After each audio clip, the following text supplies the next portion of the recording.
Chapter of history کے معزز سامعین، السلام علیکم۔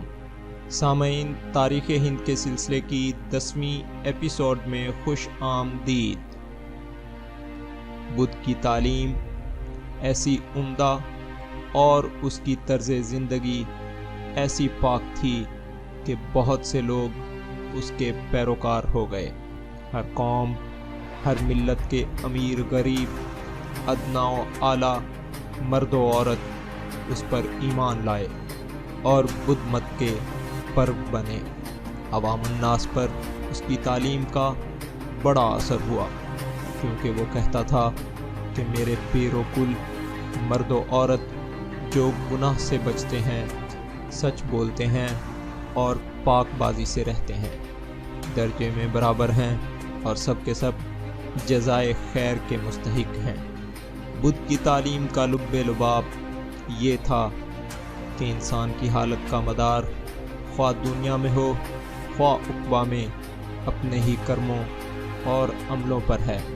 گناہ سے دکھ درد ملتا ہے، نیک کاموں کا انجام امن اور آسائش ہے۔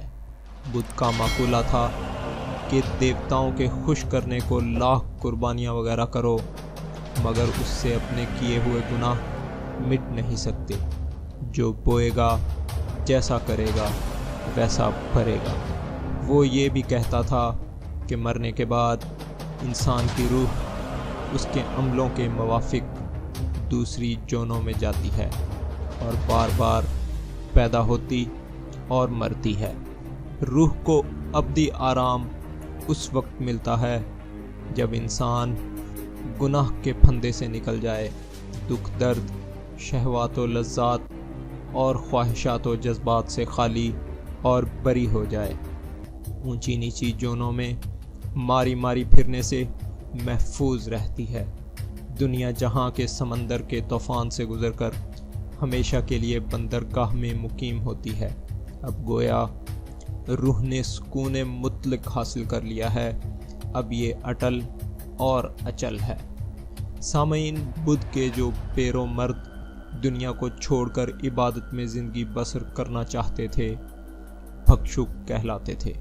عورتیں جو گھر بار سے علیحدہ ہو کر ریاضت میں زندگی گزارتی تھیں، بھکشن کہلاتی تھیں۔ ان کے لیے بستیوں سے دور اکثر پہاڑوں کی کھوہ میں دہار یعنی ٹھکانے بنے ہوئے تھے، جہاں بھکشوں اور بھکشنیاں عبادت اور پڑھنے لکھنے میں وقت صرف کرتی تھیں۔ یہ سب سر منڈاتے تھے، زرد کپڑے پہنتے تھے اور بھکشا یعنی خیرات پر بسر کرتے تھے۔ مغل دیس میں اس وقت کے دہار اس کثرت سے تھے کہ ملک ہی کا نام دہار یا بہار ہو گیا۔ اپنے چیلوں کو بدھ کی ہدایت یہ تھی کہ میرے طریق پر چلو اور اوروں کو اس راستے پر لانے کی کوشش کرو۔ انہوں نے اس ہدایت پر عمل کیا، چنانچہ بدھ کے جیتے جی ہزاروں ہندو بدھ کے پیرو بن گئے۔ ان میں سے ایک مغل کا راجہ بمبسار تھا۔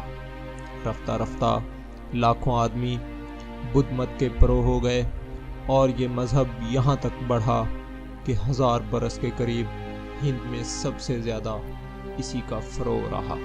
بدھ کی وفات کے بعد 477 قبل مسیح میں پٹنہ کی پہاڑیوں میں اس کے 500 چیلے جمع ہوئے۔ مدعا یہ تھا کہ اپنے گرو اور ہادی کے کلاس کو جمع کریں۔ بدھ کے اقوال اور تمثیلات جمع کیے گئے اور سب نے ان کو زبانی یاد کیا اور ان کو 3 حصوں میں، جن کو پتاکا کہتے ہیں، مرتب کیا۔ پہلی پتاکا میں وہ ہدایتیں درج ہیں جو بدھ نے اپنے چیلوں کو دی، دوسری میں وہ قواعد ہیں جن کے مطابق زندگی بسر کرنا ان پر لازم کیا گیا تھا، تیسری میں بدھ مت کے مسائل بیان کیے گئے ہیں۔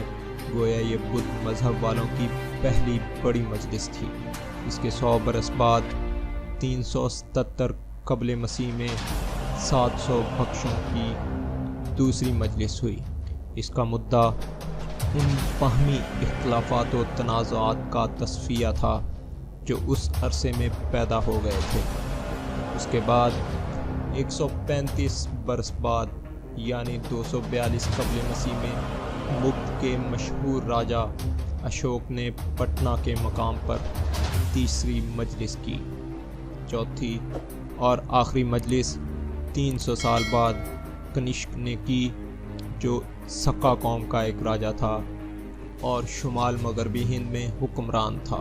اس 1000 سال کے عرصے کو یعنی 300 قبل مسیح سے 700 تک بدھ مت کا زمانہ کہہ سکتے ہیں، کیونکہ اس زمانے میں بدھ مت بڑھتا سب متوں سے بڑھ گیا تھا۔